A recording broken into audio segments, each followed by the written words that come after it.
Hello and welcome to Alicante.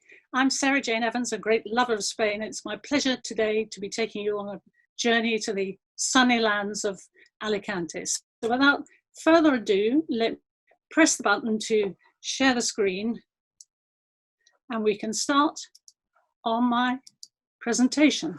Here we are. Welcome to Alicante slideshow. There we are. I think this immediately tells you you're in a warm and promisingly delightful place with old vines, a lovely view of old vines, and you're going to see plenty of those in Alicante. So let's start with a little bit of history. This is an absolutely great photo which completely identifies with the enormous industry that wine was, Alicante sitting on the edge of the Mediterranean. Ships were coming and going, and look at all these barrels of wine.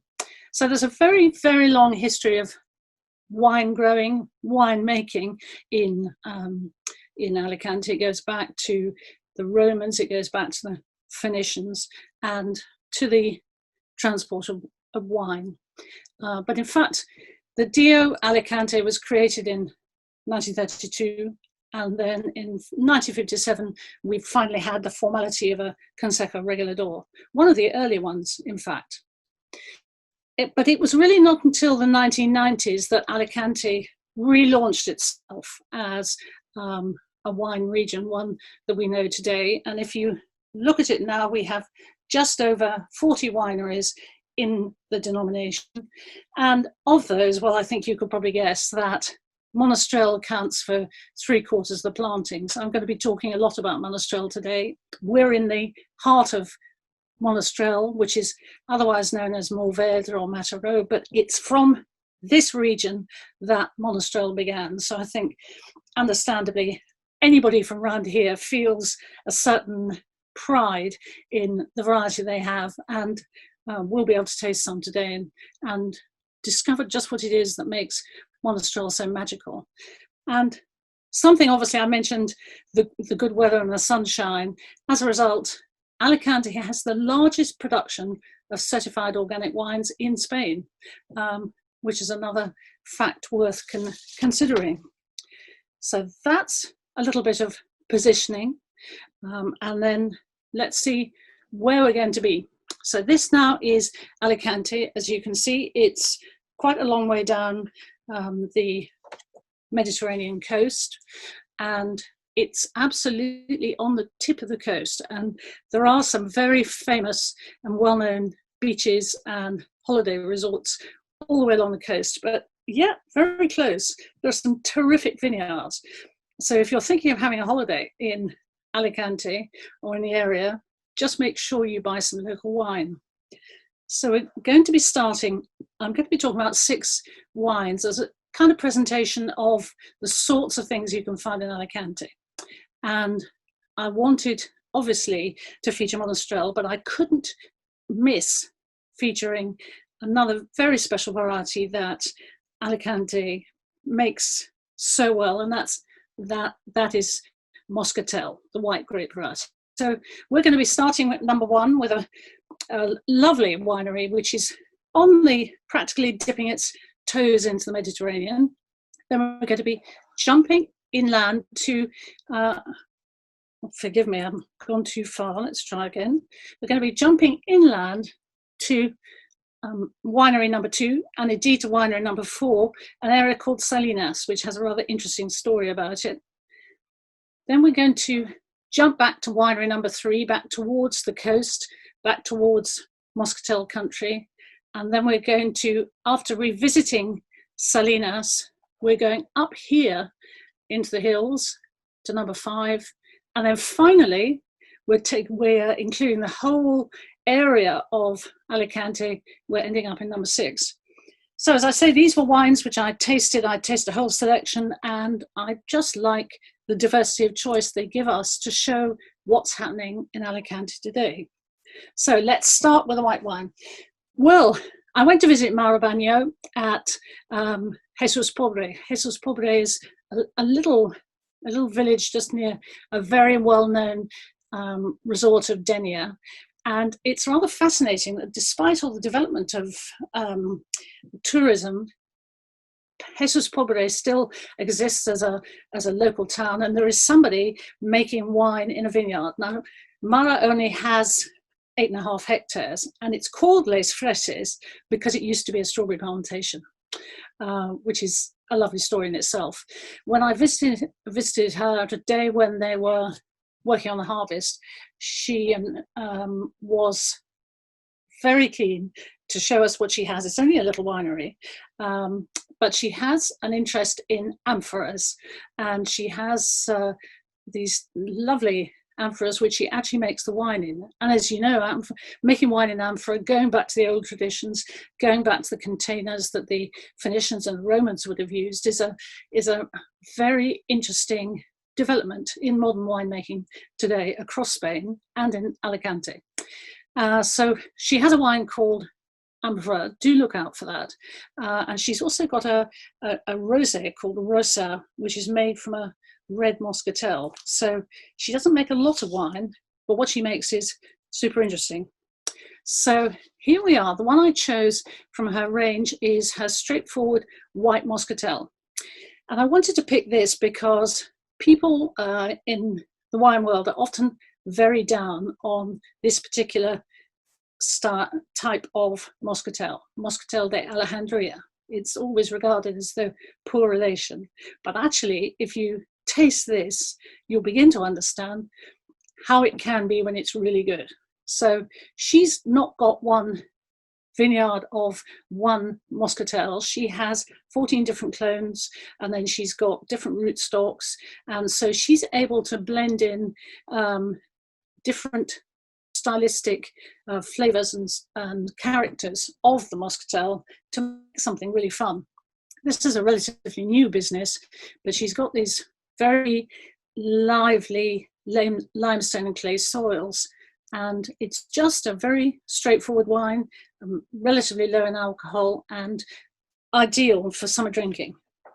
So that is Moscatel, and if you're in Alicante, you should look out for these dry Moscatels. They're very good fun. Now we're going to move into Monastrell, and it is a very special wine. It's a great variety which is dark, as you can see, and undoubtedly dark, and can produce very dense, very big wines. So what you then have to do is decide on your own stylistic choices. Do you want something that's a little bit lighter? Do you want something that has a kind of Shiraz-like character? Do you want something with oak, or do you want something with stainless steel? So what I've done in this choice is I've actually taken a range of wines, starting with the youngest, and the one here is I have is from Bodega Sierra de Cabreras, and I shall go back down through some older wines. So obviously too, you can choose younger and older styles. There's a great variety. So a number of the wineries I have here are relatively young. This one was founded in 2009, and it's based in Salinas. Now, I said I would talk about Salinas. Salinas was very famous for its salt production. There were salt mines. There used to be, centuries ago, there was a sea in there. So you have, as a result, salt residues, and it makes the soil different. You can see the colour of it. It's very white. And the one I have here is called Carabibas La Viña del Carpintero, the vineyard of the carpenter. They're 40-year-old vines, and as I say, and as we saw, the soil is stony limestone with this quite enhanced salt character, which is then, the wine is straightforwardly fermented in stainless steel, and then it undergoes aging in French oak, and it's 15%. It's generated a good warm boom of alcohol. And I'm just looking at my notes here, which said that I found it full-bodied, of course, spicy and peppery. I think that spiciness is something that you really find in Monastrell. And they had notes of cinnamon, and the tannins were very fine, leathery tannins, and it's the acidity, the freshness is balanced. It's very long and warming. I feel myself ready to eat a steak, something of that kind. It's a very generous and welcoming wine. So that wine comes from 40-year-old vines, and very often in this story we'll be talking about bush vines. There's whether the vines are 40-year-old or whether some of them are much older than that. There's a great deal of dry farming bush vines that you'll find if you're driving around the region. That's exactly what you'll find. So now let me come. We've been inland a little. We're going to go back to the coast, and we're going to go back nearby to a great character in this industry. I think not only in Alicante, but actually he's a supporter of new businesses. He's a great, just a lover of wine. You'll find him all over the place, connecting with people. He's a member of the Grandes Pagos de España, the network of family estates, and an enthusiast, a man to visit. So he's also a dog lover, and I have to have, if I find people who've got lovely vineyard dogs, then this one is definitely, I think, one of the best, and appears as a logo on his business. So here's someone has a family business in wine in Monastrell, and he's, the family made all sorts of more international styles for, especially, I think, they were very popular with the tourists. But he always had a love of his region. And so in his, I hesitate to say later years, but in his new career, he's moved on and he started his own personal project, which only began in 2019. And you can see he's entirely rejuvenated. That picture on the left comes from his Instagram site. And I do encourage you to follow him on Instagram because he's always posting interesting pictures. So he started this new project to specialize in the local varieties. So up in the hillside area, he has Monastrell, particularly Old Vine Monastrell, and then down towards the sea in the Marina Alta zone, he has Moscatel and Giraud, which is a lighter red variety. So this is Casa Agricola. I think the youngest of the projects I have today. And the one I've chosen is a blend. So it's not 100% Monastrell, but it is a very representative blend of other varieties around Syrah and Alicante Boucher, which locally is often called Garnacha Tintorera, though it's not Garnacha Tintorera. It's not Garnacha, but it's called Garnacha Tintorera. So I find it's better to call it Alicante Boucher. So this is 80% Monastrell, and what's super interesting about this wine is it's been made in stainless steel. It doesn't have any oak at all. So if you want to know what Monastrell tastes like, this is quite a good one to try. And if you like the style of the wine, he's got a lovely Monastrell, which he calls Poison, El Veneno. He has experimental productions. As you can see, he's only been going a short time, and he has Pureza, which is a skin contact Moscatel. So I particularly like this quote because I think it's very true to him. What he's been doing is, he says, fighting against the stigma of warm, heavy wines for 25 years. And as climate change comes to affect us all more, then actually we're looking for these kind of styles of Monastrell, which are fresh and drinkable at all times of day and night. So there we are. We've so far had the Moscatel from Les Freses, and then we've had the first of the Monastrells, 100%, the Carabibas, and then finally this third one is the Monastrell blend. Now we have 3 more to go, and the first I want to introduce you to is an estate called Finca Collado, which is back up in Salinas, that historic salt area. And it's an old estate which was purchased more recently by the Castello family, and it's a big estate. You can see, I think, that it includes all sorts of other types of land. It's only 12 hectares of vineyard, but they have olive trees and all sorts of other production. And I was very excited to produce this, to find this picture here of snow, because it just does remind you that it isn't always sunshine. And once you get up into the Sierras, then actually it can be chilly too. And it's that extreme, something again that one can easily forget with these lovely pictures, is that in the daytime it's very hot, but at night it can get very cool, which is what generates the freshness. And of course also you have the winds which come, which make a difference too. So there's a particular climatic characteristics of this area which make sure that you can produce red wines with a lot of freshness. So Corado, as I say here in this slide, means top of the slope, and clearly we are at the top of a slope at about 500, 600 meters. So these are going to make some very interesting wines, but this one I'm particularly interested in. It's a new wine, and you can't quite catch it here, but it comes in a magnum. I have it. Well, it can take up the whole screen here if I can turn it round. Yes, great big bottle. And it only comes in a magnum. And it's called Vie de Sal, wine from salt. And because it's made, the Monastrell grows close to the lake of Salinas, the Laguna de Salinas. And it refers to not only to the prior history of salt manufacture in the area, but to the fact that also there are residues still. So it's a very special kind of wine. I don't mean it tastes of salt, but I think it's a harder soil for the vines really have to struggle in this kind of soil.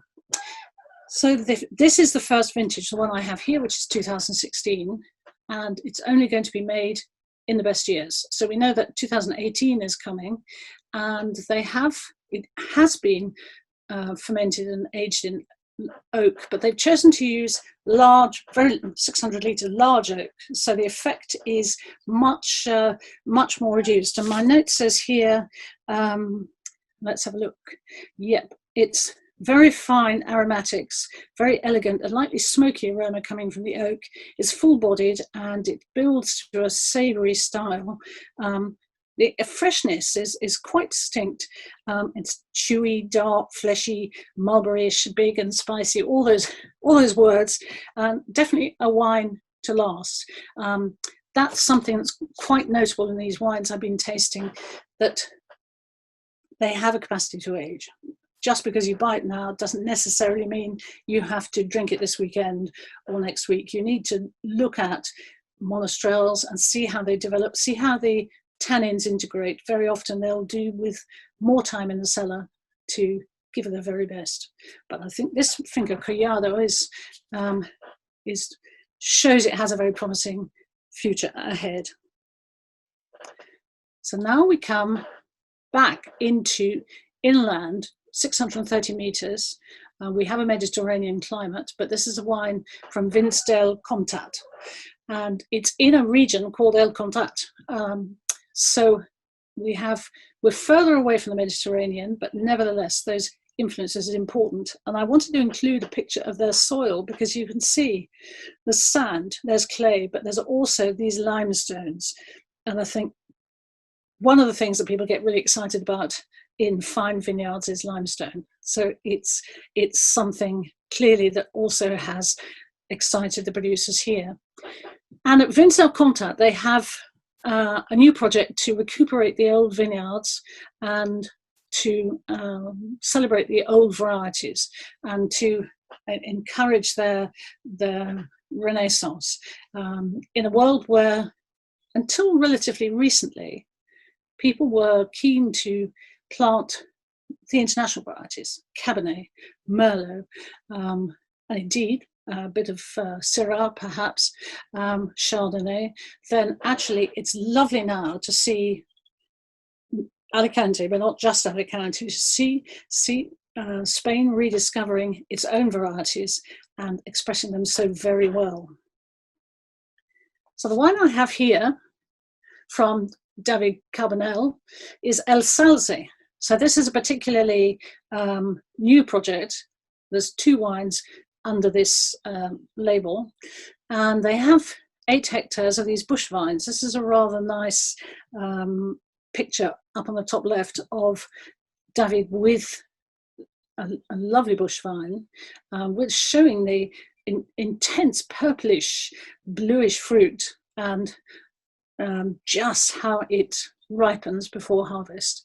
So they fermented it in stainless steel, and then he gives it 12 months in quite large, lightly toasted French oak, and then ages it in bottle for another year, so which explains why it's the 2017. He says too, he's seeking a fresh style of Alicante Menestrel. It's a new way of approaching.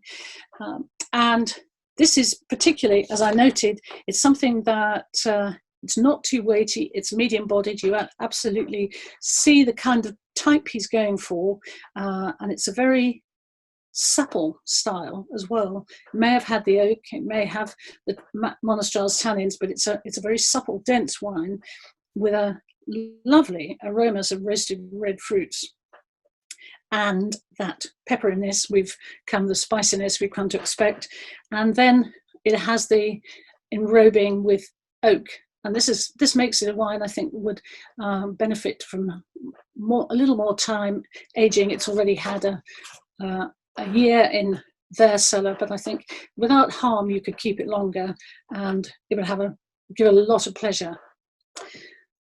So finally we come to, it was very hard to choose, I must say, when you have a diversity in front of you of wines from different vintages, different parts of Alicante, different soils, different blends. It was very hard to choose exactly which ones to come up with, and I think that this actually makes a very nice contrast. So what I've come here is, you can see here a very different soil. It's you could almost believe yourself in Jerez, for instance, in sherry country. It's white limestone and chalk soils, and when you drive down towards the vineyards, you definitely need sunglasses. The sun comes out, as you've been driving past the sea, there's the reflections from the sea, and then you come to these glowing vineyards, and you can see exactly how the ripeness zooms up in the fruit with all that reflected heat. So this project is now, well, it looks young, 2004. It's established now by Rafael Canizades, who is making wines across Spain, has a number of interesting projects. And these vineyards are probably the highest of the wines I've been tasting today for this selection, going up to 750 meters, and with this very distinct soil, and as you can see, bush vines. So the wine I've chosen is Triga. Triga is a grand, weighty bottle. It's kind of top of the range for silverware, and it too is a blend like the wine from Casa Agricola. So this is 85% Monastrell, and their old vine Monastrell, more like what we saw in the previous picture, planted in between 1925 and 1935. So just before Spain entered the Civil War, just before, then after that, Europe entered its own wars. This is a kind of interesting and blessed time after phylloxera had killed so many vines. These were the new ones that came back, and they're planted on their own roots. And then we have Cabernet Sauvignon, much more recent, 1981, which reflects the movement of what was happening in those days there, when people wanted to have the international varieties. So when you taste the wine, it has the Cabernet Sauvignon does stand apart, but it's a very distinct variety, which actually adds a lovely structure and character to the wine. It's a different style of blend, but a very successful blend.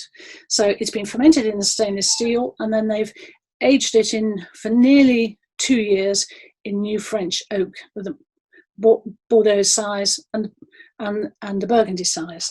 And my notes here say it's a striking bottle. It is a striking bottle. It's a heavyweight, and they refer to the fact that Triga means the three that you would get on a Roman chariot, and this refers to the three sierras from where the vineyard slopes have come. So we have, yes, it's very aromatic, and it has a equally powerful body with dark fruits, with refreshing raspberries, some brambly character, and a fairly velvety mouth. I think anybody who loves a big, wintry, warming red wine will really take to this. And it's something that I guess I put last, not only because it's the oldest wine of the lineup, and it shows how well it carries its years and how it has integrated nicely since 2014. It's really smoothed out and become very supple. And it shows that, but also I think it is an interesting contrast to the other styles we've had before. So depending on what you're looking for, whether you're wanting a more delicate style, a more fresh style of Monastrell, or whether you're looking for something with real structure and body, then Alicante can give you both of those, and a good deal of things in between, not forgetting, of course, that lovely dry Moscatel at the beginning. So I'd like to say to you now, thank you for your attention, but I particularly want to say we have this lovely picture of the fruits of Alicante, and also that very typical vineyard vision with the Sierra behind. That is such a typical picture of Alicante. I want to say, Alicante, la mejor terreta del mundo.